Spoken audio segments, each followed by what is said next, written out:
পার্বত্য চট্টগ্রামের বর্তমান পরিস্থিতি আমাদের সকলেরই জানা। প্রতিনিয়ত ইউপিডিএফ সশস্ত্র সংগঠনটি পাহাড়ের সকল সম্প্রদায়ের মানুষের সাথে বিশ্বাসঘাতকতা করে যাচ্ছে।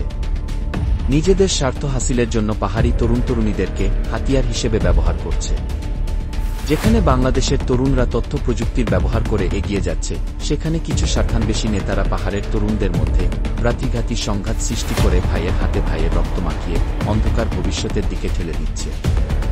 সম্প্রতি রাঙামাটির কাউখালী উপজেলার খাগড়া ইউনিয়নের মৈনাপাড়া স্কুল সংলগ্ন এলাকায় এক ভয়াবহ গুলি বিনিময়ের ঘটনায় আবারও উন্মোচিত হয়েছে পার্বত্য চট্টগ্রামে ঘাপটি মেরে থাকা ভয়ানক সন্ত্রাসী সংগঠন ইউপিডিএফের কালো মুখোশ। পরবর্তীতে সেনাবাহিনী সফল অভিযান চালিয়ে ঘটনাস্থল থেকে ইউপিডিএফের 3 সদস্যকে এসএমজি, রাইফেল, গোলাবারুদ ও অন্যান্য সরঞ্জামাদিসহ আটক করে।